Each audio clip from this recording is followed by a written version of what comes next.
Hello बच्चों, let's read the question. Where does transcription and translation occur in the bacteria and eukaryotes respectively?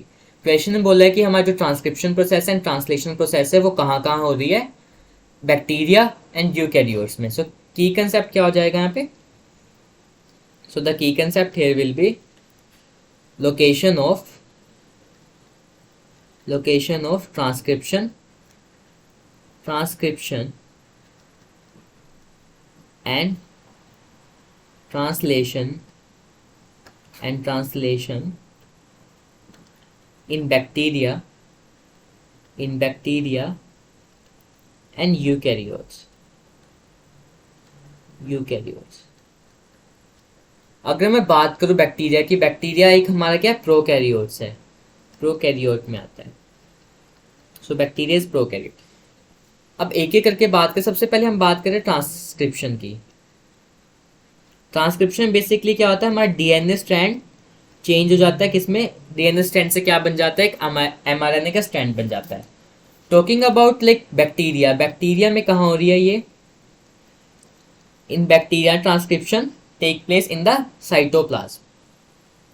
Cytoplasm. अगर मैं eukaryote की बात करूं, वहाँ यूकैरियोट्स में कहाँ पे होती है? Inside the nucleus.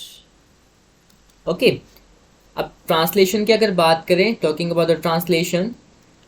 So translation is basically what?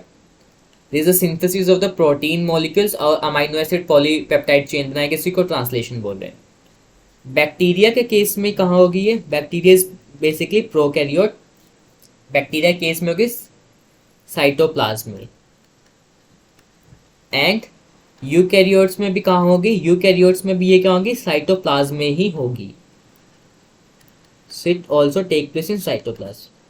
In some cases like other organism, ये प्लास्टिड और माइटोकॉन्ड्रिया में भी हो सकती है translation. So for the bacteria it also take place in cytoplasm, and for the eukaryote translation also take place in the cytoplasm. But eukaryotes में जो transcription वो इनसाइड द न्यूक्लियस होती है, बट बैक्टीरिया में फिर दोबारा से cytoplasm. So that's very easy question. Hope you understood that. Best of luck.